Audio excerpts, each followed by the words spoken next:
Asher, ano yung dahilan ng antala sa pagkukumpleto ng proyekto sa Marikina River? Limitado ang pondo. Ito ang pangunahing hamon na tinukoy ni Public Works Secretary Vince Dizon. Kaya tumatagal ang mga proyekto dito sa Marikina River na layo na maibsan ang mga pagbaha tuwing umuulan at bubuhos ang ulan. Patuloy ang konstruksyon ng Department of Public Works and Highways para sa flood mitigation projects sa lungsod ng Marikina. Pangunahin na dito ang mga proyekto sa Marikina River na nagiging sanhi ng mga malulubhang baha at sakuna sa mga komunidad. Ayon kay Secretary Vince Dizon, bagaman hindi pa tapos ang mga proyekto, ay nakapagsisilbi na rin ito ng malaki laban sa mga pagbaha. Simula pa ng bagyong Ondoy noong 2009, nasa 80 hanggang 90% pa rin ang pagiging epektibo nito. Gayunman, binigyan diin ng kalihim na dapat paspasan ang pagkukumpleto ng proyekto. Itong flood mitigation natin na funded ng ating Japanese partners. Kumuha lang tayo ng firm commitment sa partners natin tsaka sa central office, project management office natin.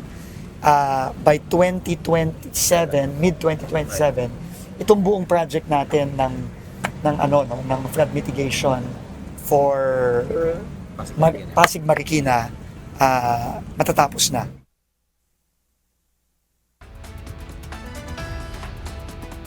Tiniyak ni Dizon na habang hindi pa natatapos ang mga proyekto laban sa baha sa ilog ng Marikina, nagsasagawa rin ng iba pang paraan. Kabilang na dito ang dredging at ang pag-aayos ng drainage para mas mapabilis ang daloy ng tubig papunta sa mga ilog. May tinatawag silang low water channel, tapos may high water channel. So, ito low water channel yan. Yung nakikita nyo ngayon. Kasi summer ngayon eh. So ito na ang mababang level ng Marikina River. No, kaya ano yan, hindi totoong yan lang ang tubig sa Marikina River. Kasi pag nag-ulan na, pag bumaba na ang tubig galing sa Sierra Madre, sa bundok, tataas na yan. Yun naman yung high water channel.